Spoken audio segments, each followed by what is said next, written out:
more efficient, has improved neural engine, a 6-core CPU, and a 5-core GPU. You also get an additional 8 hours of battery life on the 17 and 17 Pro, with the Pro Max boasting up to 39 hours of video playback in case you're stuck in a life raft for a day and a half. And now it comes in orange, which will also come in handy on the life raft. For those of you who disdain thick phones with a longer battery life, Apple also introduced the iPhone Air. It is, as they breathlessly enthused, the thinnest iPhone yet. It is only 5.6 millimeters thick, which is less than a quarter of an inch for those of you who only speak freedom units. It has a slightly bigger screen, though, at 6.5 inches. As far as battery goes, Apple uses the phrase, and I quote, all-day battery life, end quote, which sounds a little bit weaselly to me, which is bolstered by the fact that Apple was very careful to say that there is a MagSafe battery pack you get attached to it, which pretty much negates the thinness, don't you think? After a drought of 3 years, Apple is now has a new version of the AirPods Pro. Apple's latest premium earbuds, the AirPods Pro 3, much the same as the Pro 2. They look the same but now they have heart rate monitoring, thanks to built-in biometric sensors, improved audio and spatial listening, better active noise cancellation, and foam-infused ear tips. Live translation is another feature which is unsurprisingly powered by Apple Intelligence. As far as battery life goes, they should get at least 8 hours on a single charge, so don't take them on the life raft. The Apple Watch Series 11 is, you guessed it, their thinnest and most durable yet. It's twice as scratch-resistant as previous watches, too. I'm beginning to think older Apple devices weren't all that durable or scratch-resistant, if they have to keep touting it now. Anyway, the new watch supports 5G for the first time. It can also monitor you for high blood pressure, which is Apple's base. Ages is a good thing. Series 11 watches will now get up to 24 hours of battery life on a single charge. The Ultra 3 watch has a bigger, better display, satellite connectivity, and emergency SOS. The SE watch will monitor you for sleep apnea. So our poll of the week at soundbytes.org, that is Bytes with a Y, Francis would like us to remind you, is which new Apple device will you get? And your choices are, I must have them all. Maybe an iPhone 17. The iPhone Air, so thin. The watch, I want that blood pressure monitor. I could use new earbuds, and none of it, thanks. So far, we have 31 votes, 30 of which are none of it, thanks. Yeah, one person may be an iPhone 17. Yeah, but you said a key word in describing the phone. As far as the phone part, that you on a full charge, you might get 8 hours. Yeah. So much for the thinness, and kind of going against what I've been saying for over a decade now. Go a little bit thicker and give me more battery life, because you're having me do all these things, watch movies and stream this and do this, and that all takes power. Well, that's only the Air. Well, and first let me remind you, you can give us a call at 585-966-JAZZ. That's 966-5299, or toll free at 800-790-0415. That is only the Air that has the shorter battery life, because it's the thinnest one. And you can get the MagSafe to negate the thinness, but have enough battery life to last a full day. Right. Okay. Right. There's definitely spend more money generation of people. I'm not going to say kids, because they're not kids anymore. Right. That their primary device is their phone. Yes. And maybe if they went to college, they've got a laptop, and maybe they don't, right? Maybe that's they have a phone and that's it. And for a lot of the world, that is their lens to the internet. Even back when I was teaching, many of the kids just came to class with their phones. Yeah. And then fell asleep. But the point is, they only had their phones. Maybe this said more of me as a teacher. Yeah, right. But so. And the other thing is, now 35 votes, again, only one of which is maybe an iPhone 17, 34 of which are none of it, thanks. What that actually, I think, speaks to is something we talked about last week, which is I think it was the Gartner Group. Anyway, one of the companies, the think tank companies out there, said that it is less likely. People have said it is less likely they will buy new phones this year, Yeah. mainly because of the economy. Mm-hmm. Not that the phones aren't. Apple makes the greatest products on the face of the planet. I'm legally obligated to say that. Chris has a gun under the desk. But Send help. blink twice. Yeah. But the reality is that, particularly in this economy, people are a little reluctant to spend that kind of money to get a minor increment Right. in capability. Right. And it really is minor. And it's not that Apple isn't innovative and wonderful and yada, yada, yada. The problem is the old one was so good, there isn't much they can do to it. That feature, it's no different than the operating systems. Right. Whether it be Mac or PC. They sit there and shift stuff around. It still does the same stuff. They've just relocated it so they can say, oh, new and improved. Taskbar's in the middle now. Yeah, big deal. I hope you wanted the weather in your taskbar. Exactly. Yeah, it doesn't do anything more or faster or anything else. It's the same processor. Yeah, maybe it's a faster processor, but that's not due to the operating system. That's due to the chips. Well, I'm 75 now. Needs Viagra. So I think there are a whole lot of consumer features in phones and in operating systems that are just not selling hardware. Yeah. Exactly. There's just not a lot of development. There's not a lot of new exciting things. That's And to give me a phone that is 4% faster Yeah. doesn't do anything for me. I want more battery life. I want more battery life. I want something that's going to last days. I want the right kind of intelligence. I want a smartphone that says, hey, did you take your pills today? Yeah. Like to put the smart in the smartphone? To put smart in a smartphone. Ta-da. I do like Yeah. the fact that it came up today and said your birthday was coming up. Yeah. So that's nice. I mean, I don't care. I'm not going to get him anything. I don't like him that well. Me neither. But it's, if he'd been somebody I cared about, Right. I would have liked to know that. So I'm happy with that. Mm-hmm. But I don't need the latest and greatest iPhone 17 to get that feature. Yeah. So in terms of my daily life, and maybe I'm not typical. I know I'm not normal, but I may also not be typical. I don't know that there's anything compelling about the new devices. I mean, there's the Ego Boo. I get that, right? I have the greatest and newest phone, Yeah, so I get yeah, the Ego right. boost out of that. Right. Right? I get that. I do get that. And the iPhone Air will sell a lot because everybody wants to be able to say, I've got the thinnest thing ever made. I get that. Yeah. And that's been a problem for years with Apple. If the new model doesn't look different enough from the old model, then people don't know you've got it. And that's actually a consideration for people.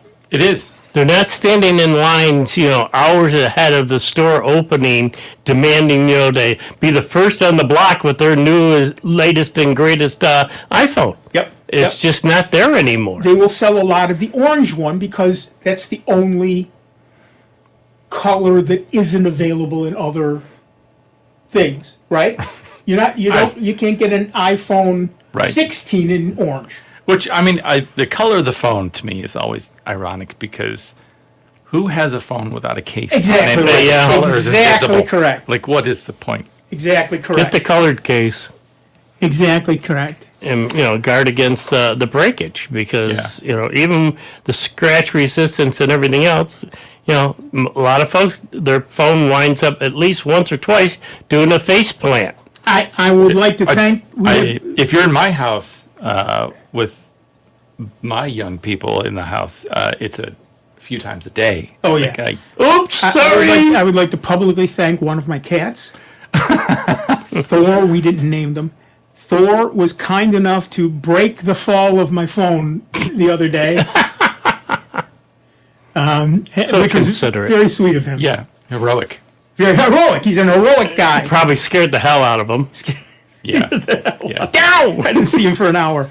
He's this big, burly, tough-looking cat who is scared of everything. Skittish, very skittish. Very skittish. He was gone. We didn't see him for hours. This thing came out of the blue and attacked him. But yeah, so I get it. You know, everybody's got to come out with something new. It's the Windows 11 problem, right? I mean, it doesn't matter whether we're talking hardware, software, right. what it is. Right. Why am I upgrading to Windows 11? Because I can't run it on my current computer. That's why. Oh, you led me into. Have you seen? They call it the Pyroman. That's PIROMAN 5 Max. No. It is built on a Raspberry Pi, and you can go to this website and you can build it. In this case, you can put in dual SSD hard drives, accelerator boards, and it's got dual fans, this humongous heat sink on it, and they're under $300. Wow. They run off of the SD micro SD cards. Matter of fact, Yeah. it comes with the standard model. Comes with a 32 gigabyte in it. Yeah, it's called a PIROMAN,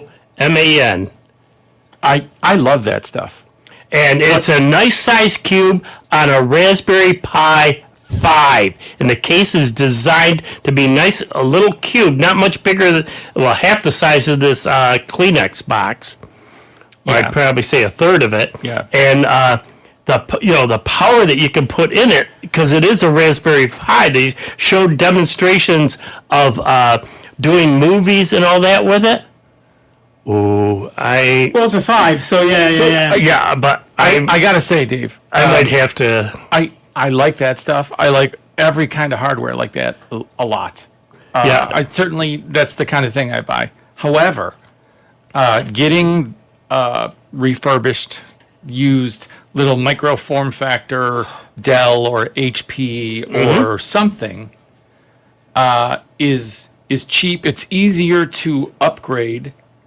And if you're going to use it as like a little server platform or something, Oh, my it's more Raspberry Pi convenient. 4s right now are running Right. terabyte hard drives for backup, and it's cool because they're scattered around my basement, and Yeah. I got all these servers for backup and others for file storage. Yeah. and it's on a Raspberry Pi 4. Hardly uses any power. Right. But I think the micro form factors are also Oh, pretty it's low. I love it. Wattage. Love it. and cheaper, right? Like you sort of get like I think it's a little more performant, certainly cheaper. But I've been looking for an excuse though for a Raspberry Pi 5. Yeah, And I'm thinking, ooh, I could go ahead and get this and then put XCFS on it and slowly wean my wife over to it so that she's running off of Linux instead of Windows. Because of what she does, it's mainly like most of the folks out there yeah, are running on to go out there and surf the internet, check their emails, and maybe do a little exploring here and there. That's about it. yeah. And this cube for under $300 could be one hell of a powerful machine that she yeah. wouldn't even use half the power in it. If you try on Linux the Cinnamon desktop, Oh, I've played with Cinnamon. it's Yeah. you almost don't recognize that it's not Windows, yeah. Yeah. Cinnamon is real good. There are a couple of others out there that Yep. are also very Windows-like. I just put a link to the Pyron Man. I think it's pronounced Iron Man with a P in the Yeah, front. yeah. So it's Pyron Man. Fireman. Yeah. So Doesn't it look cool? it really does look very cool. For a Raspberry Pi 5 to have that small form factor and yet have all that that much power. power and be able to hook up to the internet. It's wireless if you want it. It's got 2 HDMI ports on it. I believe it's got 3 or 4 USB ports on it. I know at least 2 of the USB 3 ports on it. Right. And A lot of people don't know that with the Raspberry Pi, normally they have you use a micro SD card as the boot volume, everything, and it's pretty slow. But with the 3, the 4, and the 5 especially, you can run off of an external. That's what mine all do. SSD. Yeah, you just go into the Raspberry Pi formatter. Yep. And it'll burn a little SD card that will go in and change the prompts in the Raspberry whatever Pi you have to not look at the SD card, but to automatically first go to an external hard drive. All mine do. And the 5 is even better because that has the daughter boards that let you just run off of an NVMe, and then you're screaming for a Pi that's almost unmanageable. Right. Unimaginable. And I have a terabyte NVMe that's just kind of sitting around. Bragging about the hard drives we got kicking around. I see how it is. Well, I have as you know, my not so secret vice is buying refurbished laptops off of Woot. And I got one that You can quit anytime. I could. In fact, I've quit so many times. I'm an expert at it. I see. but they keep coming in. Yeah, they keep coming in. But Damn what happened? Yeah, right. What happened was the buy this- now button is hard. Yeah, that cat keeps going over the keyboard. Boom! As he's sitting there thinking of it, and Thor just, hell with this.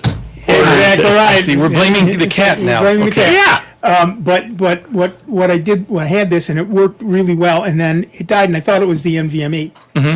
So I pulled it out and I tested it in another machine. It's perfect. The problem is the connector. So I can fix, I can replace an NVMe. I can do that. Yeah. But that I kind of can't- soldering. And I guess, and I'm doing that. No, So that's lost. But You I need still, the liquid I still got solder the for that. NVMe. I did get the NVMe out, so I'm good there.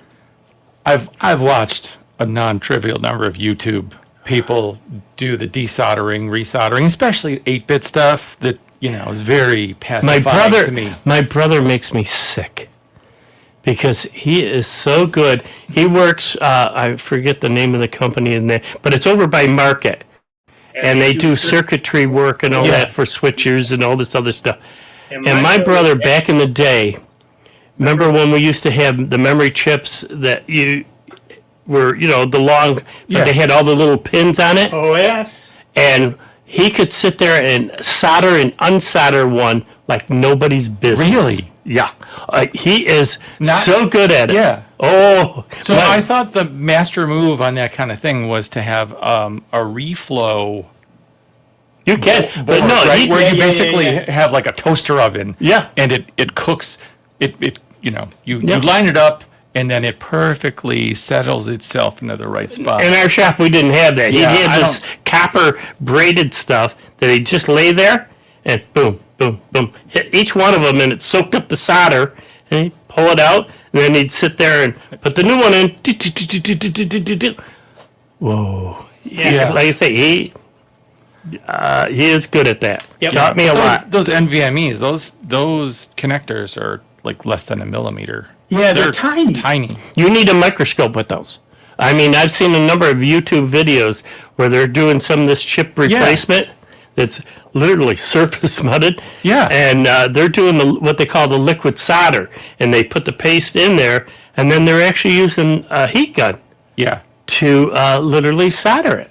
And it's like, whoa. Yeah. That took some steady hands, and these hands at 77. Well, I've got the arthritis that I've got. Yeah. I used to make patch cables. I used to do all that stuff. Right. I also used. I do it in my dreams Okay, now. we're having an issue here. I want to fix your microphone, but I appreciate in my it. heart of hearts, watching it poke you in the face is pretty funny. Try that now. Oh, better. Which one did you use? Yeah, just that one Johnson too. rod. It wasn't tight enough. Okay. Yeah. Thank you. That's why he's the hardware guy. Yep. But I've watched videos where they reflowed using the liquid solder to yeah. upgrade the SSDs that were soldered to Apple yada yada motherboards, and it worked when it was all done. And I thought, how many of those did you need to ruin before you got one that didn't?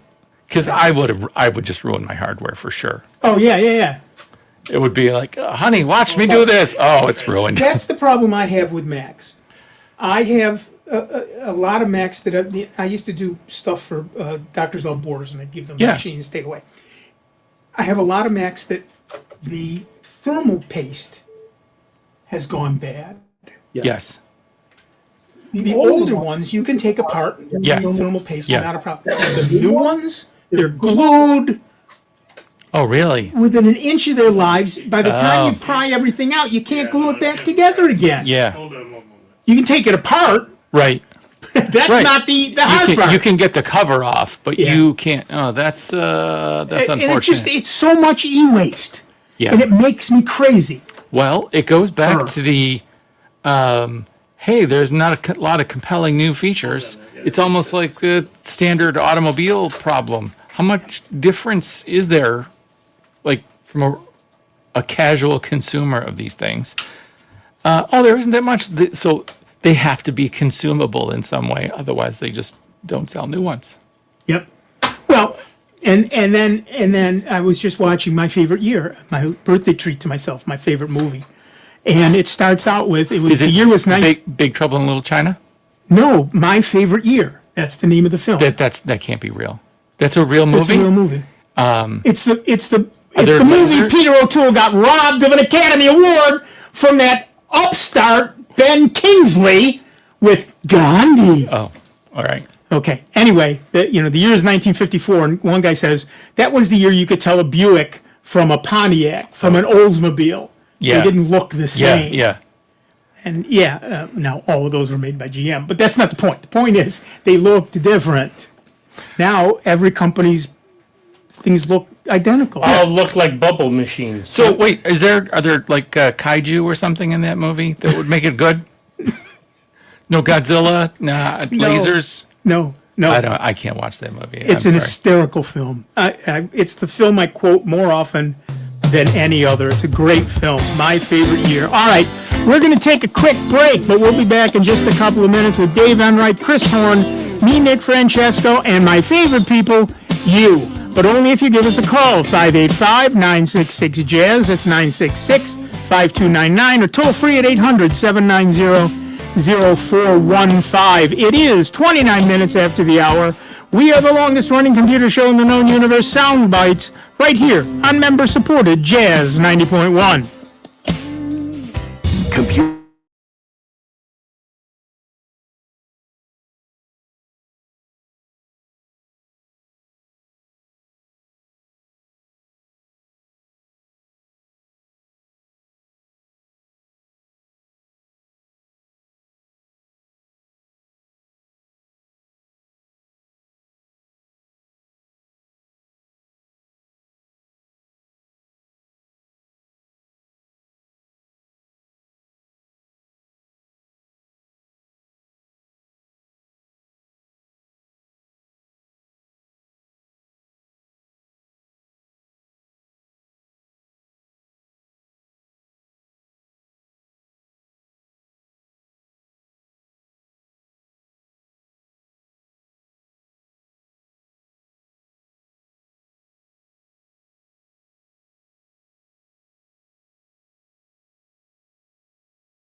got a few clouds out there, 72 degrees out at the airport, and 71 here at member-supported Jazz 90.1.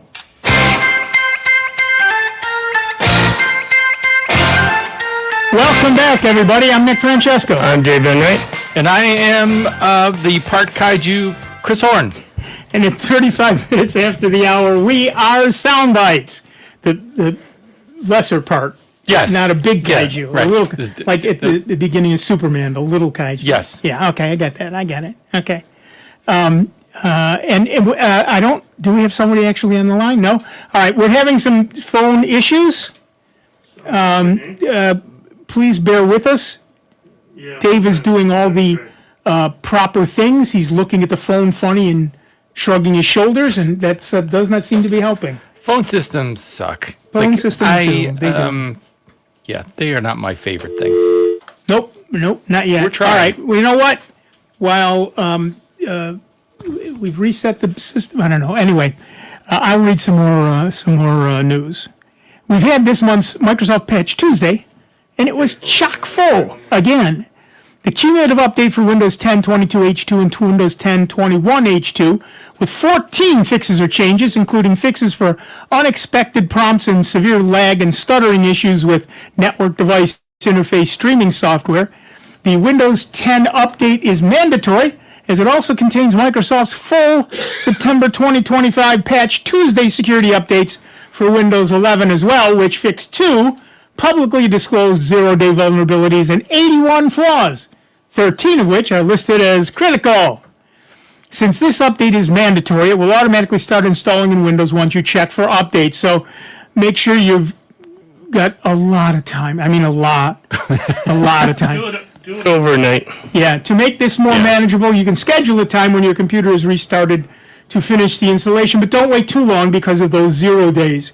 Right now would be a good time if you haven't done it already. This is your second last Windows 10 update, by the way, so enjoy it. Oh, and this update also fixed a known issue caused by the August 2025 security updates, which caused app installation problems for non-admin users on all Windows versions. So if you've had trouble installing anything, you absolutely want this fix. Microsoft says it has mitigated an Exchange Online outage affecting customers worldwide, which blocked their access to emails and calendars, which is the whole point of online. Earlier this week, they resolved another issue that caused an anti-spam service to quarantine some emails and mistakenly block Exchange Online and Teams users from opening URLs. They also rolled out a fix to address an Exchange Online issue that triggers email access problems for Outlook mobile users on both Android and iOS. They left out nobody this last month. Microsoft has released security advisories for 4 newly discovered vulnerabilities in its Windows Defender firewall service that could enable attackers to elevate privileges on affected Windows systems. Right now, it seems that you'd need local access to the computer to take advantage of it, but please install the September patch immediately, particularly in a corporate environment or where more than one person has access to your computer. All 4 of them are listed as important. Microsoft Teams will automatically alert users when they send or receive a private message containing links that are tagged as malicious. Microsoft will introduce these new warnings for messages containing URLs that have been flagged as spam, phishing, or malware for all Microsoft Defender for Office 365 and Microsoft Teams Enterprise customers. The new link protection feature will begin rolling out with a public preview for desktop, Android, web, and iOS users in September. That's this month, and is expected to reach general availability in November, according to a recent Microsoft 365 roadmap entry. As always, if you're not an enterprise customer, you're on your own. We've talked about last month's update causing SSD failures. It seems, according to Phison Electronics, the problem stems from one manufacturer using a preview version of the SSD's firmware. It affects certain Corsair, Silicon Power, and A-Pacer drives. No responses from any of those companies yet. So are you patched? Do that first. Then give us a call. We may not be able to answer, but you can give us a call at 585-966-JAZZ, 966-5299, or toll free at 800-790-0415. Let's head to the phones while they're still working. I fixed it. You fixed it. Don't mess with the sound guy. We're talking to Steve from Greece, New York. What's up, Steve? Good afternoon, gentlemen. It is that. How are you? I am well. And the weather, it's not snowing yet, so that's a high point. Do not use the S word in front of me. First of all, you're absolutely right, Nick. My favorite years is one of the best movies ever made. Thank you very much. It's not better than Airplane, but it's damn good. Oh, Airplane. Now you're talking. Yeah. That's only because you haven't seen My Favorite Year. I probably have. What a great, I've seen a lot of Pierre O'Toole stuff. He's great really movie. good. Great movie. Sorry, go ahead. So I was looking through it's online, but I was looking at PC Magazine, and they mentioned Tiny 11. Oh, yeah. And I'm wondering if you could talk a little about it, and then recommendations on people using it or not using it. Yeah, okay, so Tiny 11 is a non-authorized Yeah. version of Windows 11 that gets rid of most of the cruft and lets it run on lower end processors, many machines that will not run 10, that will not run 11 normally. They will run 10, but they won't run 11. So what Tiny 11 does is it lets you basically uninstall a lot of the cruft. Now, there are a couple of issues with it. It is not for the faint of heart. If you're... You have to be a dedicated hobbyist to put that on yourself. And not a little crazy. Yeah. To actually use it. The other thing is, they seem to gloss over the fact that you have to install 11 before you can Tiny 11 it. And if that's the case, and you can't install 11 on a machine because it won't run, then you've got a problem. Yeah. You know, some machines will not allow you to install 11. They just won't do it. Yep. But And- the facts are right as of right now. If you can run Windows 10 on a machine, you can install Windows 11 on it. Well, If you tell the installer, and it's a thing that Microsoft supports, if you tell the installer to ignore the requirements it has for that extra hardware. Right. And one of the ways I've done this a bunch of times is there's a tool called Rufus that you can use to download Windows 11 and make an install USB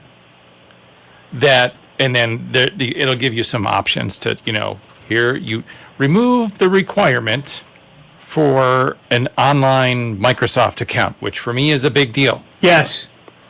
Remove the hardware requirements. Remove, like if you wanted to not have your hard drive encrypted for some reason, you could turn that off. You don't want your hard drive. I'm sorry, then we'll talk about that later. Go ahead. Right. Like most people, you really don't want your hard drive encrypted. So you can do that. I've done that a bunch. And then rather than do Tiny 11, my personal go-to move right now is if you search for Chris Titus tool. Oh, yeah. That is a masterful set of PowerShell scripts with a library of registry editing and detectors. And I use that on every Windows computer I touch right now. And now he is very skilled. Yes. The team of people that helps him test are very competent and dedicated to this. And what they do is they make it so that you can say, oh, you don't like the fact that your start menu is always suggesting stuff you don't care about. Right. You can turn that off. Right. Now, That's as an example. Let me caution everybody out there that, again, not for the faint of heart. Absolutely. And not for the hobbyist, not for the lower end hobbyist. Yeah. Which many of you listening are, even if you don't want to admit it. If you're not comfortable spending hours swearing at your machine while you track down a tiny little thing, Or if you muck it up and starting Think of again. it this way, Nick. If it goes wrong, they're not going to remember I said it. They're going to remember. They're going to think you said it, Right. and they're going to swear at you. right? I'm gonna get a bunch of people calling next week. Tried Tiny 11 and it doesn't work. Fix it. Yeah. No, Nick Francesco's no. name is Mud in my book. that's mud with Yeah. 2 Ds. Yeah. If you're a fan of Rocky Jones, Space Ranger. Anyway, the point here is, no, that was Captain Midnight. I'm going to have to turn in my decoder badge. Uh-oh. That was Captain Midnight. That's Mud with 2 Ds. Anyway, the thing is, Tiny 11 is a great tool, as are the Chris Titus tools. Yeah, I think it's all based on the same, it's the same set concept. of things. But again, not for the average user. It's really just not something you want to tackle on your own. Now, I'm sure you can find people who you can pay to do it and let them have the headache. God bless each and every one of them.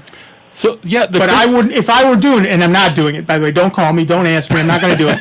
But if I were doing it, I would be charging an exorbitant amount of money. Because if it goes wrong, it's going to go wrong real hard for a real long time. Well, if it goes wrong, Nick, can't you just reinstall Windows 11?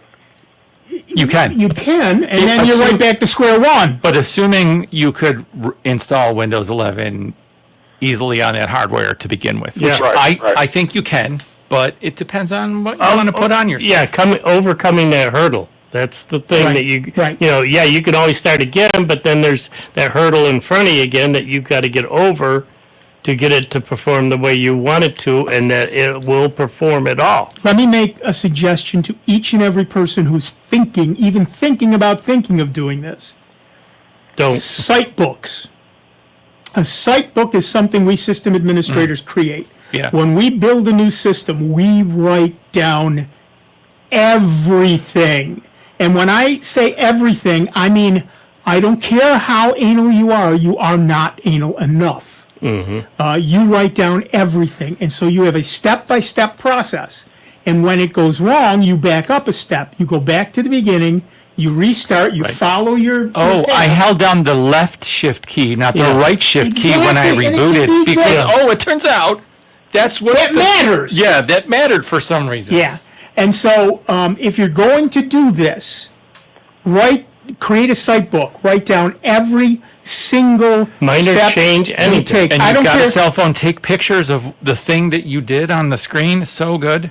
Take and make sure you have, if you have any data on your machine, then don't do it. But if you do, back it up multiple times before you start. It is the whole idea behind Tiny 11 and the Chris Titus tools are brilliant, but so Dangerous. prone to going wrong. Well, they're dangerous, and the thing that I appreciate about them the most is that the things that are dangerous are labeled dangerous. And that's important, but not enough. Yeah, it's Because people will ignore it and go right. Oh, just like they get, like we've been saying for years, people get click happy. Oh, I didn't mean to do that. Yeah. Oh, is that why dangerous was in big red letters? Well, you know what? Maybe for me, I will often follow a pattern, right? My mental site book and just kind of crank through, and it's worked pretty well for me sometimes. But it also, periodically, I jump into a tool like this, and I realize it's a Swiss Army knife made of more Swiss Army knives. And I gotta, Well put. I pause for a moment. I'm like, yeah, I might just pay attention to what this is saying. I might be writing some back stuff a little. down now. I might not just jump into this one. Maybe this time I'll write stuff down. I used to teach my kids to do that, the students who work for me, my minions. When we built a new machine, I would have one of them on a word processing document. Yeah. And I would say, I did this, or I'm going to do this, write it down. And I would make sure they wrote it down, Yeah. and then I would do it. That way you get constant feedback if something goes, or if you have to rebuild a machine. I mean, okay, so I worked in a data center, and sometimes hardware crashed, and you replace it, and you got to rebuild the server again. Well, I can spend 15 hours tearing my hair out again, Yeah. or I can go through the checklist. It was so much harder then. It was, I don't think most people appreciate. Yeah. Like the, Yeah. nobody wrote down the settings on the RAID controller. We're gonna be here a while. Nothing enrages me more than that's not up here is not what's down there. Yeah. Yeah. And I know I did it. Yeah. Yeah. That I did it. enrages me. Yeah. At any rate, Steve, I hope we've scared you away from Tiny 11. Well, You know what, Steve? I'll suggest this. If you search for a Chris Titus tool, you can run it, and it won't change anything. You can run it and just look at what you might do with it. okay. Because there's tweaks and configuration changes, and then one of them I want to say is called Micro 11 or something like that. I haven't done that.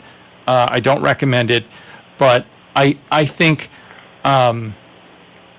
running it and then seeing what it can tell you about your system is interesting all by itself, and it won't change anything. So you run it from an external drive? You actually run it. Here's the best part.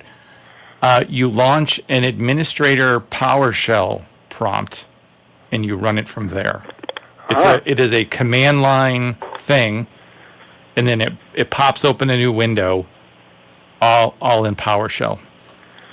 And if anything goes wrong, I'm going to claim to be Steve at this point. But I'm Steve. You can't be. Different Steve, yeah. Different Steve. The host who's not here right now. Steve Ray. Yeah. Yep. All right. Thank you very much, gentlemen. I keep my site book actually in the cloud so I can get it anywhere. Perfect. As long as you keep it, that's the important thing. Yep. That is the master That's the stroke clue. right there. It's the main clue. And I just posted a link to Chris Titus Tech Tools. Tech, whatever he calls it. Yeah. So, And the funny thing is that I had seen this and gone, okay, this guy might be the best Windows person I've seen post content. And then I look some more, and guess what? He's like, I'm not really a Windows guy. I use Linux on everything all the time. that's where I knew him from. Yeah, and it's funny. And when he did this, I thought, oh, this is nonsense. The better you know Windows, the more likely you are to run Linux. Yes, so true. So true. At any rate, I posted that on the website. Thanks. Okay. Thank you very much, gentlemen. You have a pleasant day. You too. You too. I should probably put a link to Tiny 11 out there too somewhere. Yeah. Holy cow. So this week I learned that in the parking lot of supermarkets and other big box stores, those flashing blue lights with the cameras, Yeah. I had thought they were security cameras. They're not. They're just scanning your license plate to see where you're going, because also it's not run by those companies. It's run by a third party that sells where you've been, not just to the big box or the supermarket, but to law enforcement. And there's no Fourth Amendment rights on any of that. It's just tracking where you go. Yep. Yeah. Yeah. One thing I had to say though is on that stupid update Windows did. Which you're going to have to clarify which stupid update. Well, this was on 11, and I was in the middle. I'm doing this contest right now on ham radio, and it's called Route 66, and it's been going. Matter of fact, it goes until tomorrow. And you're trying to get 24 different stations, and you got to write all this information down. Yeah. Well, then they've got this form that you can go online and fill it out. You can't download it or save it. They've got it protected. They don't want anybody messing with it. But you can go on there, put in all your information, and then hit print. And it will print the form for you. Makes life very easy. Well, I had it I'll say almost all but, maybe 3 or 4 entries left to do. Had to go out to do dinner. The wife and I come back. Oh no. I hate where this is going. Yeah. I turn the screen on. Website's still there. And the frickin' form was blank. Windows had done an update. Because I knew something was wrong the minute I turned the screen on, and I had to put in my PIN number again. And it goes right to that GD website, and there it is, blank as all hell. So that's a lesson for the people that made that website to learn, is that you shouldn't manage persistence in that way. right? Like it was a poorly made website. Well, this is just a lot of numbers. You're putting It doesn't in matter. frequencies, times, and all this other junk. if it's a thing you don't want to make the user type in again. Well, and have there to should treat be it that a way. save button that lets you save but keeps you on the page. Yeah. That's the best way to do it. Yeah. Well, they It's like finally saving- modernized this. Before you could download this form and you had to hand put it in. So I give them credit that they did make it a little Right. bit easier. That like when I'm putting in, say, the time, and I put in 22:04, it automatically puts the 2 dots in the middle automatically for me. So I mean that's convenient, but it's still not entering all that stuff, and then to come back to find it. I was not too happy. I cannot imagine. Yeah. I don't.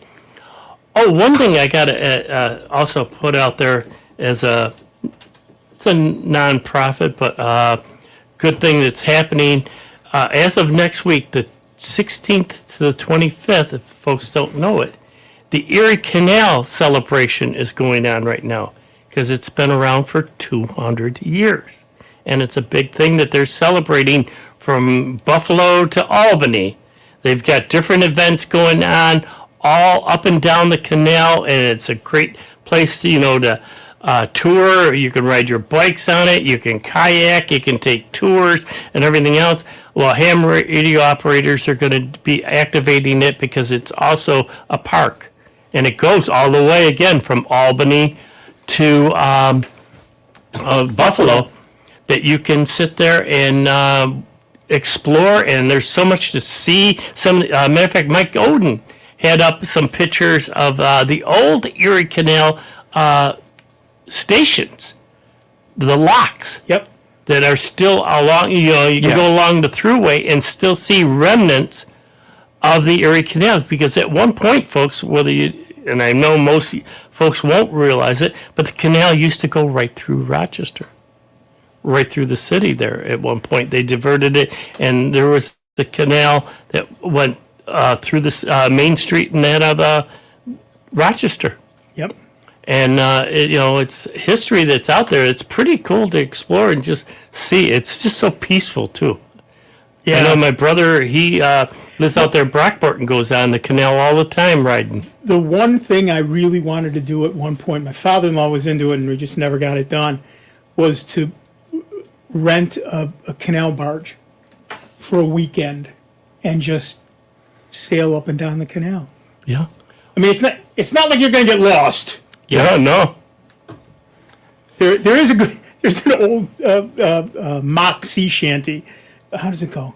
Oh, the Erie was a rising and the gin was a getting low. I scarcely think we'll get a drink till we get to Buffalo. Oh, oh.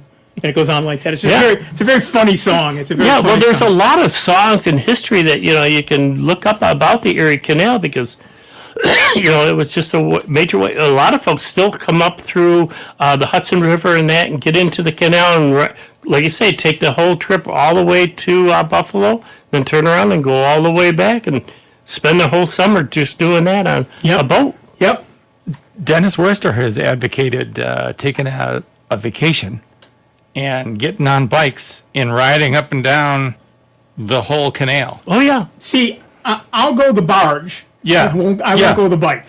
I asked him if I had to use my own legs for such an If activity. it's a tandem bike and I can just sit back and relax, then I'm there. Will there be tea? Will it be tea?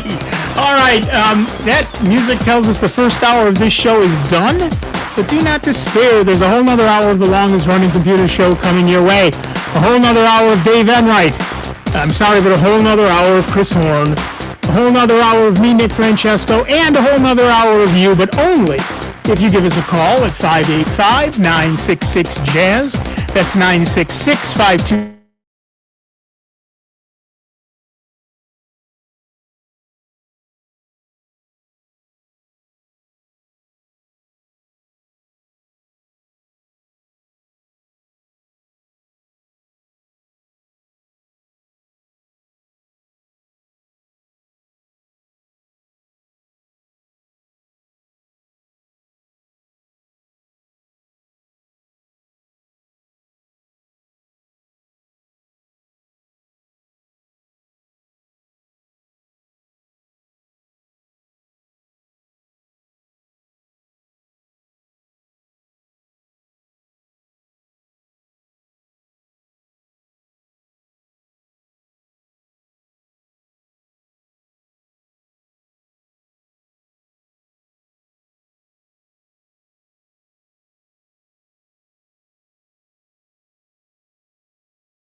90.1. Welcome back, everybody. I'm Nick Francesco. I'm Dave Enright.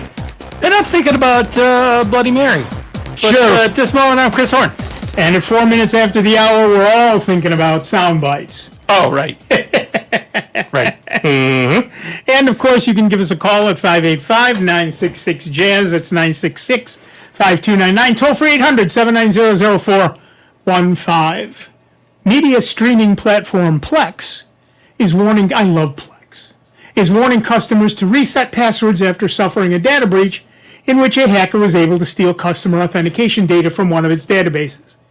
Plex says the stolen data included email addresses, usernames, securely hashed passwords, and authentication data from a limited subset of customer data. Any account passwords that may have been accessed were securely hashed in accordance with best practices, meaning they cannot be read by a third party. Plex has not shared what hashing algorithm was used, raising the possibility that attackers could attempt to crack the passwords. Therefore, Plex recommends that users, out of an abundance of caution, reset their passwords at https://plex.tv/reset, and also enable the sign out connected devices after password change option when doing so. This will reset your password and log out any existing connections utilizing your own credentials. However, this will also require you to log in again on any devices using those credentials. Of course, if you haven't done so, please enable two-factor authentication as well. Verizon lost an attempt to overturn a $46.9 million fine for selling customer location data without its users' consent. The U.S. Court of Appeals for the Second Circuit rejected Verizon's challenge this week. The Federal Communications Commission fined the three major carriers last year for violations revealed in 2018. The company sued the FCC in three different courts with varying results. AT&T beat the FCC in the U.S. Court of Appeals for the Fifth Circuit, while T-Mobile lost in the District Court of Columbia Circuit. The rulings against the FCC could gut the agency's ability to issue financial penalties. The different rules from different circuits raise the odds of the cases being taken up by the Supreme Court, so this isn't over yet. U.S. Senator Ron Wyden has sent a letter to the Federal Trade Commission requesting the agency to investigate Microsoft for failing to provide adequate security in its products. You would think that's a no-brainer. What a waste of time. What a funny. Which led to ransomware attacks against healthcare organizations. He said, which is not a laughing matter, he said that Microsoft should be held responsible for its gross cybersecurity negligence resulting in ransomware attacks against critical infrastructure, including U.S. healthcare organizations. He also highlighted Microsoft's prolonged failure to take decisive action to effectively mitigate well-documented security risks in its products, resulting in attacks such as the 2024 Ascension Health ransomware breach, which compromised data of 5.6 million patients. The FTC has not publicly responded to Wyden's request yet. The United States has emerged as the largest investor in commercial spyware. Let me repeat that. The United States has emerged as the largest investor in commercial spyware. Yes. A global industry that has enabled the covert relationship of surveillance of journalists, human rights defenders, politicians, diplomats, and others posing grave threats to human rights and national security. In 2024, 20 new U.S.-based spyware investors were identified, bringing the total number of American backers of this technology to 31. This growth has largely outpaced other major investing countries such as Israel, Italy, and the United Kingdom. We're number one. We're number one. And you're number one with us. So give us a call at 585- what a segue. 585-966-JAZZ. That's 966-5299. Toll free 800-790-0415. A one that we don't really want. Is this like 2025 is the America's cognitive rock bottom? I hope Something? so. Don't challenge them. Right. Saying surely it can't get worse. Do is not- the dumbest thing. Do not anyone say could that. Yeah. Somebody out there is going, hold my beer. Yeah. Yeah. Right. Like we should move the show to Florida. We could be the Florida radio show. Florida radio When show. we hit the news. The real issue here, of course, is the number of security issues that have come up. I mean, it started with this month's patches, Microsoft Patch Tuesday patches, and the fact that yeah. Windows Defender, which is their antivirus, anti-malware firewall software, had numerous fairly egregious flaws. We've said this before. Windows Defender has shockingly emerged as one of the better antivirus programs. The problem, in the sense that it finds and kills a huge number of viruses, up in the 90s, 90% of them. The problem is it only updates once a month, unless there's something truly egregious. Yeah. And you cannot do that. You know, it's got to be daily. I run Clam AV, and it updates multiple times a day when it needs to. Mm-hmm. You know, Can't wait a month. I don't wait Yeah. for updates. Now, I'm running Linux, and there aren't that many, blah, blah, blah. That's not the point. The point is I am protected. Yeah. And I am protected up to the minute. All right, let me counterpoint that a little bit. I bet for what I do on Windows, I could turn off my antivirus and be totally fine. I don't put that Windows computer directly on the internet. Okay. So like me. I mostly download stuff from stores, like Steam video games Sure. or Windows Store. Well, but then you're on or the something internet, like aren't that. you? I'm downloading stuff from the internet, and I don't use Edge. I use Chrome or some other browser that has uBlock Origin. Yep. And what I download is specifically the thing that I'm asking for. I'm not downloading stuff that other people are suggesting. Or I don't get pop-ups on websites saying you should download this. Or I don't get emails with content that leads to downloads. All of those vectors of bad things getting on my computer, I don't generally do any of that. Right. However, And I don't go to download websites Right. where there's a big pile of stuff to download. Oh, please. Right? Like if I want yada yada program, I go to yadayadaprogram.com and I Right. get it from. however, that said, an overabundance of caution says you should run an antivirus program anyway. I totally agree. Yeah. I'm saying the accuracy. Right. Of Is the- less right. essential. Yeah, I because understand. they've moved on from viruses to spyware and malware. That's why we really enunciate that more so than, say, the viruses. You still got to have antivirus software because Yeah. there's 'Cause that still stuff doesn't there. die. It's like we've said before, folks. Once you put something out on the internet, it's out there for the life of it. Yep. Getting it totally off is impossible. Yep. So, like, if you put a picture out there, and, I didn't really mean to do it. Forget it. It's been passed around to millions of people. And, it might be innocent, but still no. Once it's out there, it's out there. Spyware and malware are the biggies right now because that's how these culprits out there make money. They sell your information. All of a sudden you might be getting these ads for insurance or this or that only because you once looked at this or somebody else, a friend of yours, was infected with this spyware. Right. And you got an email from them, and you clicked on it, and I'll check this out because Joe sent it to me. It must be Sometimes okay. you don't have to check it out because it'll pop up a JavaScript that downloads something on its Wham, own. bam, slam, you're done. You're done. And they're these people that sell these lists are making money off of that. I think if you focus on trying to maintain your privacy, right? Not necessarily secrecy or being anonymous or anything. That's exhausting. I think just you're having a sense of how your information is going to be used. If you say, yes, Facebook, I'm going to give you access to my photos. Because the latest I've heard is that when you do that with Facebook today, you're giving Facebook permission to crawl through your photo library, scan it, and use it to enrich their own AI. Yep. It has nothing to do with you at all. Yep. It is entirely about making their product better at getting to you. I have often said, we joke about this, but the fact is, we all have so much of our voices out on the internet it would not be difficult, even slightly difficult, Yeah. to train an AI on our voices to have it say anything we want it to.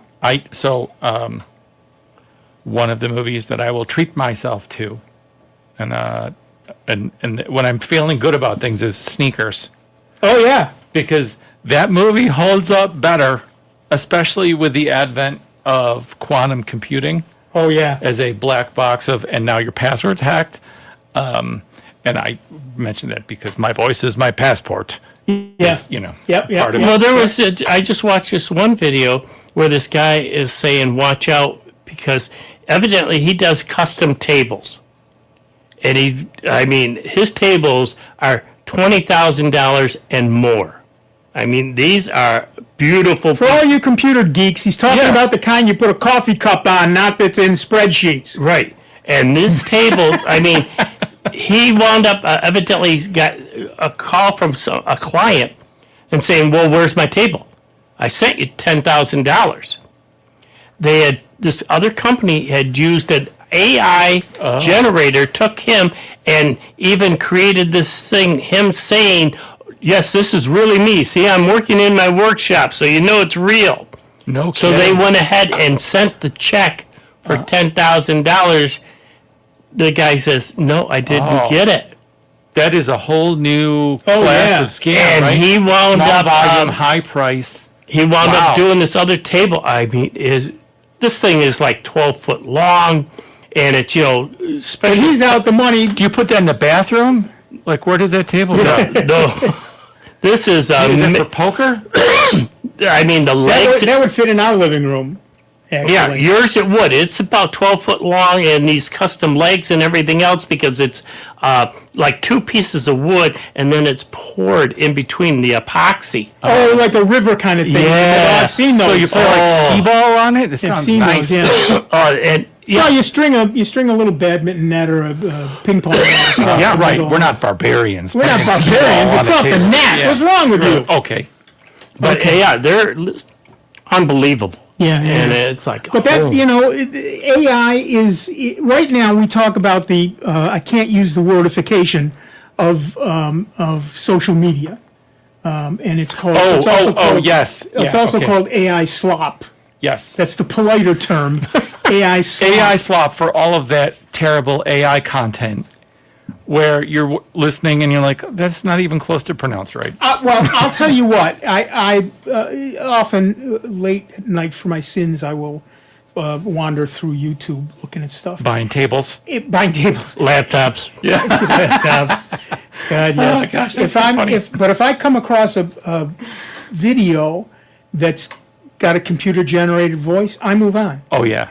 I'm Yes. sorry, I can't be bothered. And I feel bad because I know that there are people in other countries that don't speak English very well who've written a compelling script and the content is otherwise great, but my suspicion that it is just AI junk is so strong. I can't. Yes, and I absolutely agree. I'm going to with say don't recommend that channel to me Yeah, again. they've made it so that we're so suspicious now because you can't trust anything. You see things being advertised for this or that, and it's like, is that real or are they just scamming me for my money? Because, like you say, they Yeah. look so authentic. Oh yes, we got this product and it's been tested and blah blah blah, and all these sworn statements and everything else, and it's just somebody scamming you. Well, when I bought my laptop, my desktop, Which laptop is this? no, my desktop, my new desktop, Okay. at the beginning of the year, I was looking for a new desktop because, like I said, my old one is kind of old, and I knew the tariffs were coming. And I wanted to get something before it hit. So I went and looked, and I found this great Lenovo ThinkCenter desktop for 48% off. And I thought, right. Yeah. Right. So I went to Lenovo's website, and lo, it was real. So I bought it like within. Yeah. I couldn't click fast enough. Yeah. But I didn't trust anybody except when I typed in Lenovo.com. Yeah, you got to go directly there. Do not use links. Yep. That is where people get hosed so much when they click on these stupid links, Yeah. and stuff, and then actually take the time and type and go in. You can do a search for any of these other major companies and find the actual link to their website. Yep. Yep. It just takes a little time. I know clicking is easier. Oh, well. Well, and I have a couple of friends who are always sending me things. You know, oh, you should check this out. You should look at this. No. I'm sorry, but no. About half the time I can look at the link and say, hell no, that's a scam. Mm-hmm. I can tell from the URL that that's not a real website. That's not the place. Yep. But some of them, it's hard to tell. You know, but I As a terrible person, I am making a note to myself to email Nick more links. I'm sorry. I have a blacklist, and I can add you to it. And you'll be on it. Do not threaten me with a good time, mister. Dave, I would like the link to the table creator, the manufacturer guy that was scammed on it, because I think there's probably a name for what that niche kind of scam is, and I think it would be good I'll have for to us see if to I figure still out got- what that, yeah, what that type of thing what it is, is called, yeah. and maybe there's a way we could spot it, because there has to be, like, it's not a whale, right? It's Yeah, it's no. not that. Right, but there's right, the- right, whatever I know that what you're scam saying. is, it's got to Yeah, have I'll a have name. to see if I can find that again. Specialized technology. Yeah. Yeah, it just amazed It's me. like Specialized naming conventions. low volume, almost independent creator of something It's not special. phishing or smishing. That it costs a fair amount of money, maybe a lot of money, and they're an easy target for scams. And if there was, a two-step process for those people to protect themselves and consumers to protect themselves, I would love to be able to figure out what I that was is. so angry. There was a thing that I found, and I went about it the wrong way. I researched it and thought, okay, this is real, and it's an actual thing, and it's an add-on for Chrome, and what it does is it pops up a warning if something is AI generated, Okay. and it works for video and audio and text. Okay. And I thought, I want this. Yeah. So I went to get it, and it's a JavaScript. I mean, it would have to be. And It would have but to be. no, thank you. Yeah. I'm sorry, but no, thank you. Yeah. I Send me the link to it. I'll check it out because Have- it could be legit. no, but the point is, I've blocked JavaScripts. Because Yeah. so many bad things come through JavaScript. Well, I mean, the internet doesn't work very well without. Well, JavaScript. and I accept that. Yeah. To get rid of the nonsense. Yeah. Yeah. And we should. Speaking of some of that stuff, we should probably talk about 1.1.1.1 at some point too. But first, we'll go to Rick from Pittsford, New York. What's up, Rick? Hi, guys. Thanks for taking my call. I've got a two-part question. It revolves around the Ring camera system. Number one, am I on their network or my network, and am I compromising anything? And then number two, I added a couple more cameras. I switched from the cable guys to the streaming people. My service went up from 100 to 500, but I'm getting a lot of dropouts. Are these cameras sucking up bandwidth? I'm just wondering. I'm just not expecting to have all these clocking and everything issues. Yeah, okay, so the second question Yeah. first. The more cameras you have, the more data streams, video streams you have, and the more bandwidth that's sucking up. Potentially. But if you've got 500 megabits, it shouldn't really be a problem. If you've got it set so that they're going off-site to the Ring cloud, yeah, then it is possible. One of the things that I've been seeing this last week is because my non-cable streaming service also was slow this week. And it looks like one of the major hubs, the one in Chicago, is borked up beyond recognition. Interesting. It's getting like 99% drop rate. Yeah. And so until that gets fixed, and that's out of the hands of every one of our local providers. That has nothing to do with them. That's way upstream. But until that gets fixed, anything on the other side of Chicago from us, if you understand what I'm trying to say, is going to be slower than it should be. Right. Unless they're globally distributed. Right. But like, if they have most to go places somewhere, aren't really. if they have to go through the Chicago hub, That's interesting. as of yesterday, I didn't Yeah. check it this morning, but I was late for everything this morning.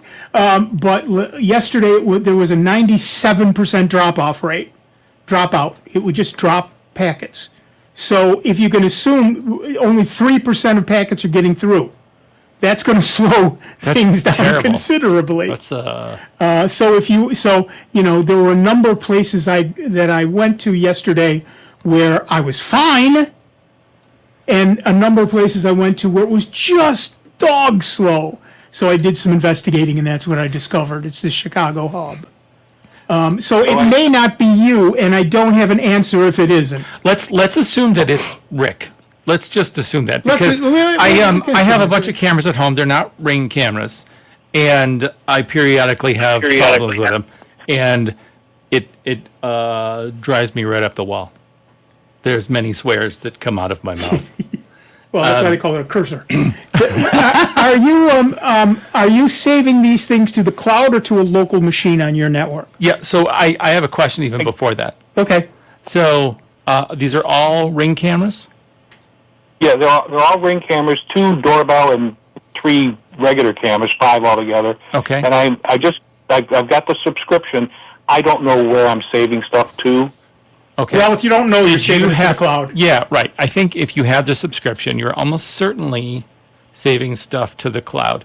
Now, I know that these types of cameras, they have detection modes, and you could be asking the camera to say, if I detect somebody or I detect movement, then upload that event to the cloud. But you could also, that's option A. Option B is just stream everything to the cloud all the time and do the detection there. And then you tell me after the fact if there was an event. Do you know which setting?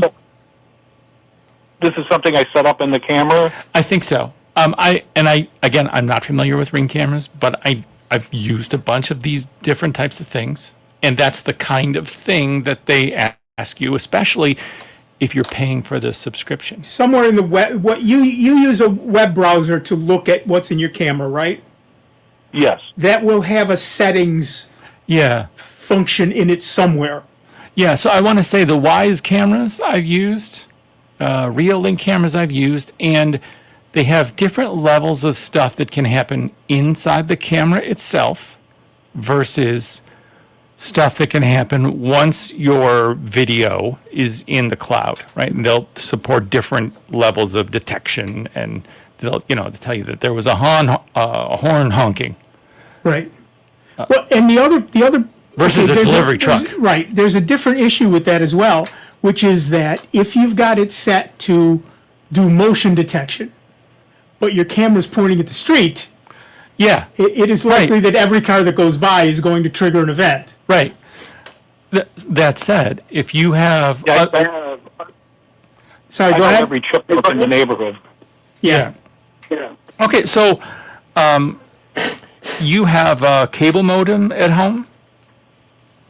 Well, no, I'm using the providers. I rent the modem and router from them.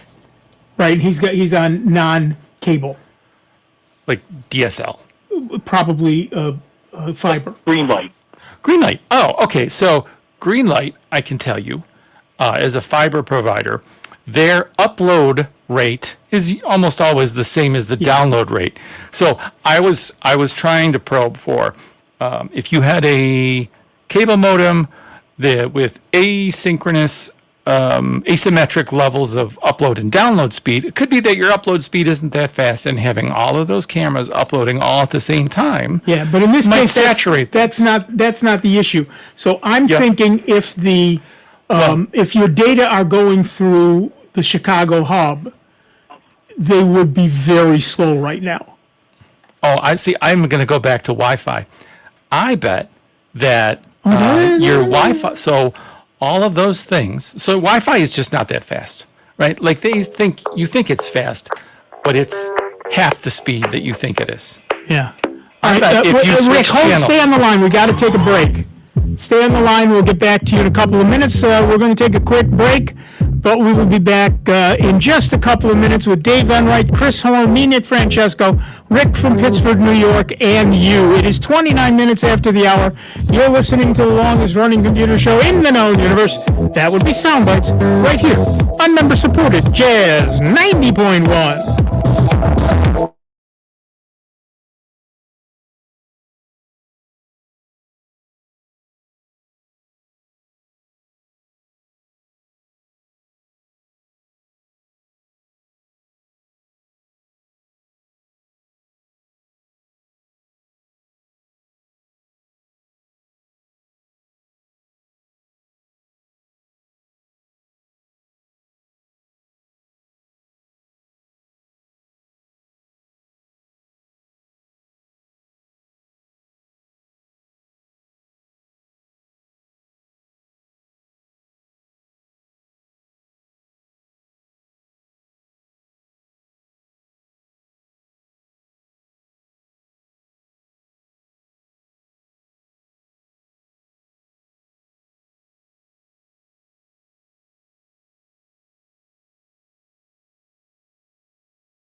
but one.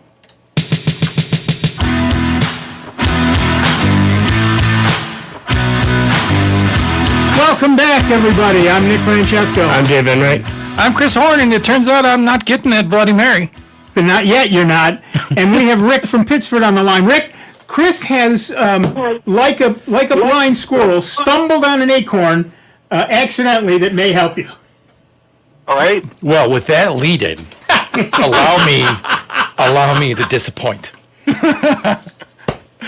So, most Internet of Things, Wi-Fi devices, what have you, they use the 2.4 gigahertz Wi-Fi, which compared to the rest of modern Wi-Fi technology is pretty slow.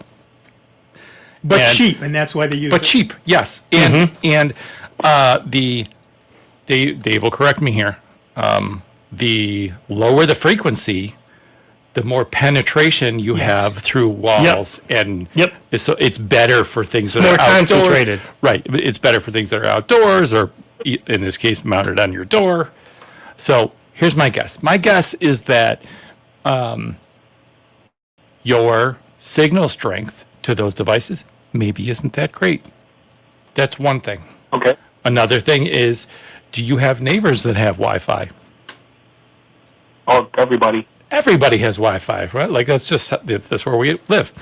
I wonder if you're all on the same or very close channels for that 2.4 gigahertz range, and if you switched your Wi-Fi to be on a different channel, what would happen then? Well, I'm renting the router and modem from the Greenlight people. Yep. And I'm not sure that I'm able to get in and do that. I am sure that it's possible, and I'm sure that if you go to Greenlight, they've got a web-based chat, and they will help you do that. Okay. And I don't want to steer you wrong and say, "Oh yeah, you just go and Right. just If- start if- guessing passwords." I don't want to do that to you. So you did not add your own downstream router. You are using only their devices. Well, Yeah. yes, that's correct. Yeah. Okay, yeah. Then you use the chat, as Chris said. Use the chat, and I'm sure that I have never had a problem with their tech support. They are beyond. I mean, nice. they're super. They have no reason to be nice to me, and they've been nice each time. Clearly, they don't listen to this show. They clearly do not. Okay? Yeah, yes, definitely. I'll try that, and thank you very much. So right. one last thing. If you and anybody, if you want to be able to test this, they have laptop and phone Wi-Fi analyzer programs you can use to say, hey, on my Wi-Fi right now, who else is using this channel? Almost like I'm not going to say. Sniffer. Yeah, like it's sort of a sniffer kind of thing, but I think just Wi-Fi analyzer is probably the term I would use if I was looking for a free app to do this once or twice. And it's pretty fascinating. Yep. Everybody's in the same two Yep. bands. Yep. Nick's showing me cool analyzer pictures right now. And if you can just if you can get Greenlight or whomever your provider is to help you switch channels, switching to one that's unoccupied is the nuts. Okay. Yeah, So it's like, Best of luck. If you don't have perfect results, call back. there are, in general... Sorry, go ahead. Paying extra for, increasing the speed from 5 to 1,000, would that help any? It is unlikely if your problem is Wi-Fi throttling because of congestion. Yeah. Right. So if solve you that tell- first. Right. If you tell Greenlight, because this is their hardware, if you tell them, here's what I'm trying to do, here's what I'm experiencing, they might have a knob or a dial they can adjust. Yeah. What you should do to prepare is to download a Wi-Fi analyzer to your phone and run it. And it will tell you where people are. So, for example, I'm looking at this one. There's got to be a dozen different systems running, and they're all running on either 6 or 11. Channel. The Channel channel 6 or channel 11. There are 14 channels, they're all using either 6 or 11, because that's the standard. And I'm sure that yours is doing the same. So if nobody's on 2, tell them to move you to 2. But Yeah. you need to tell them that 2 is free. Right. Okay. Right? Because So you download the Wi-Fi analyzer on your phone and run it, and that'll give you a little graph, a real simple graph Of your and you just see area. where it's empty. And here's what I might expect to hear from Greenlight or anybody's support. They'll say, by default, all these Wi-Fi access points, especially at 2.4 gigahertz, are set to auto. And they will automatically switch channels to move away from congestion. Except, good news or bad news, none of them work that well. They're designed to do that, except they don't. Right. You're better off just finding an empty spot, claiming that, and then have everybody avoid you. Yep. Yeah. Yep. As I was saying to Chris, I think during the break, so you didn't hear it. When I moved to Greenlight, I put up my own wireless router, but I had that issue. It had been running okay, and now I'm on Greenlight, and it's not better. That can't be right. So I did download the Wi-Fi analyzer and realized, just like I see here, and just like I'm sure is with you, everybody was on 6 or 11. So I moved somewhere else. I own that spectrum. I own that channel, and I've got wonderful throughput now. Yeah. All right. Well, that's something to try. Go for it. All right. Good luck to you. All right. Thanks a lot. Yep. Bye-bye. Yeah, the Wi-Fi analyzer is available for every There's phone probably and 100 of them. desktop operating Yeah. system. Again, if you get it through the official store for your OS, whether that's the Apple Store or the Google Play Store or Microsoft Store or whatever store, then you're better off Not spyware. than finding Or some bloatware. random something on the internet. So do it that way is my suggestion. I wanted to talk about 1.1.1.1. Okay. Okay, so when we talk about using the internet, we were talking about privacy Yes. and security. Yep. Nowadays, lots of people use VPNs incorrectly because they don't understand what VPNs don't do, but that's a separate issue.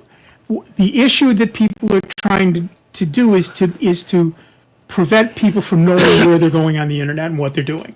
Okay. Okay. The way things stand now, when you go to a website like soundbytes.org, your computer doesn't know where soundbytes.org is.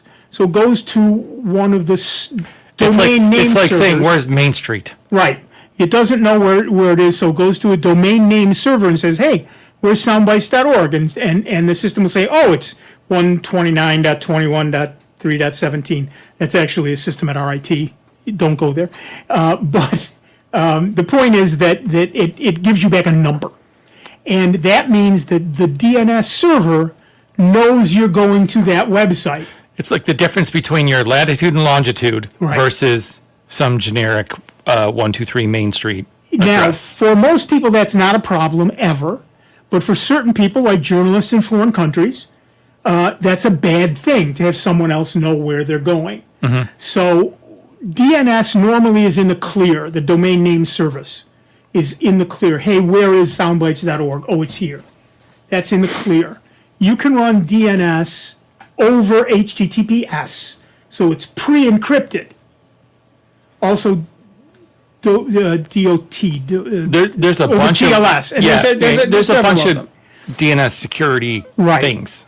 The thing is, instead of using your own system's DNS servers, you can, in many routers, you can say, oh, use 1.1.1.1 instead, and Yeah. 1.1.1.2. Okay. Those are at Cloudflare, and they are already encrypted. Right. So if I'm using Chris's internet service Right. and Chris's Wi-Fi, cable modem, everything, and by default, I'm getting Chris's DNS servers Right. as part of that. What are you saying I should change?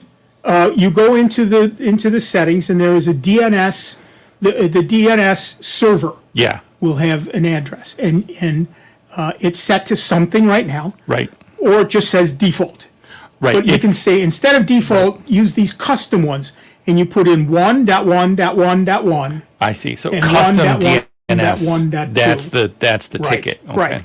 The problem with that, and I'm telling you what you should have done, which you should not have done up until now, because apparently sometime last year, the encryption on 1.1.1.1 was broken.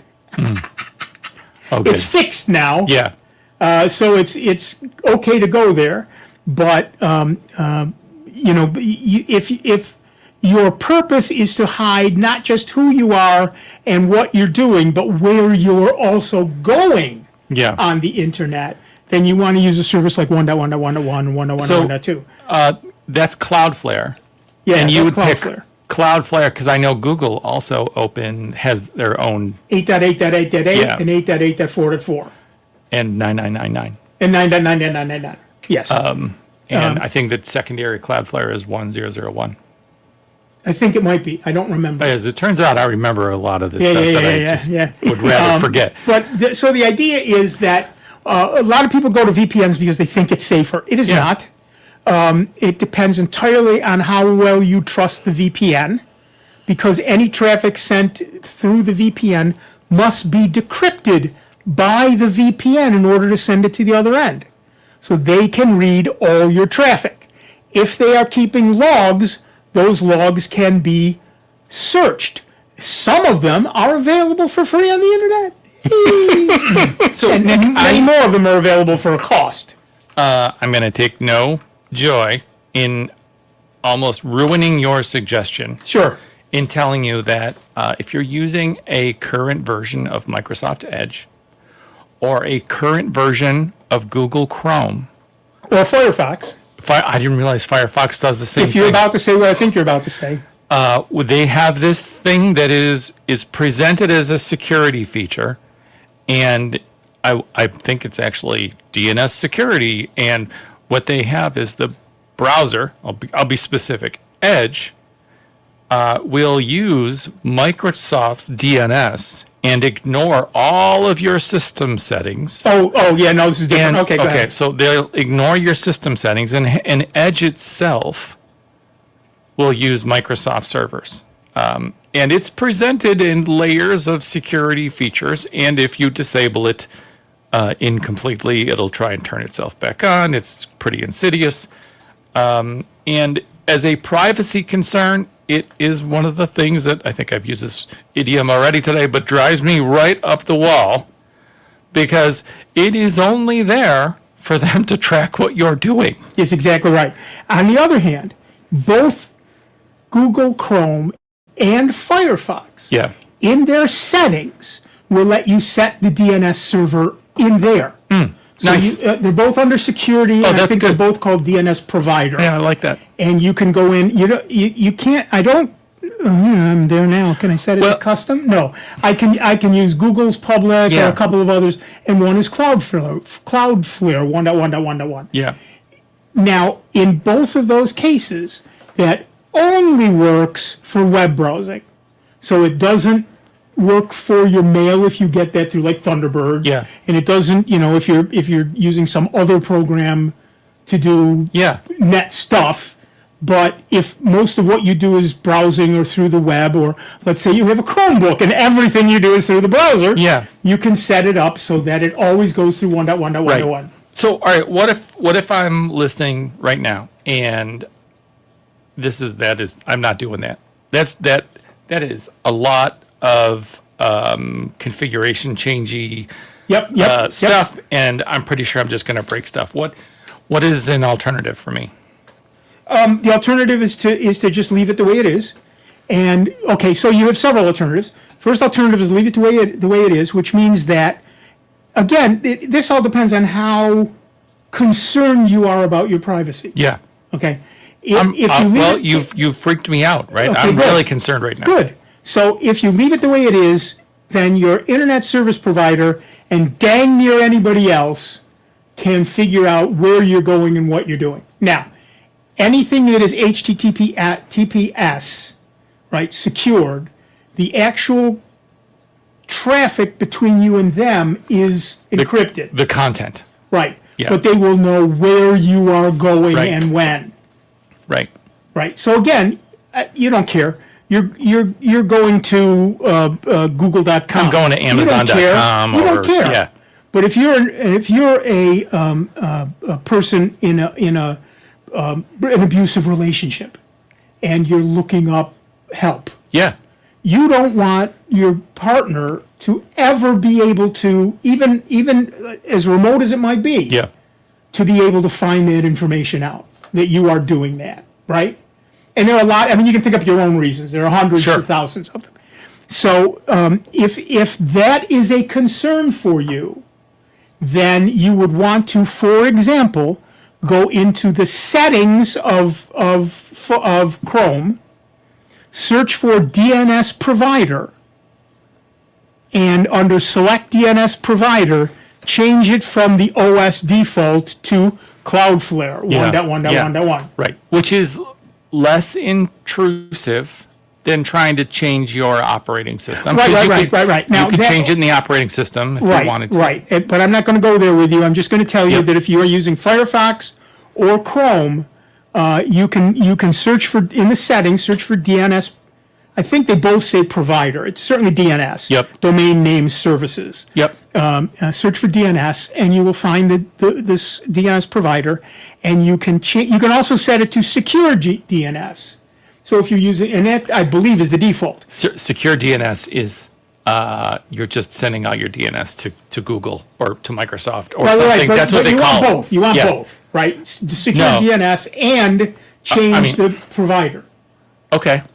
right? That's the best. That's the best. Do both. That might work in Google. On Edge, it Oh, just no, winds up. I'm talking about Google Okay. and Firefox. Yeah. On Edge, that winds up pulling you back to Microsoft. Yeah. I don't want to do that. I was also trying to feed you towards uBlock Origin, because the way a lot of the ad blocker stuff works is they take all of those bad host names, content things out there, and they make the DNS. They make basically the content turn into nothing by breaking DNS very carefully.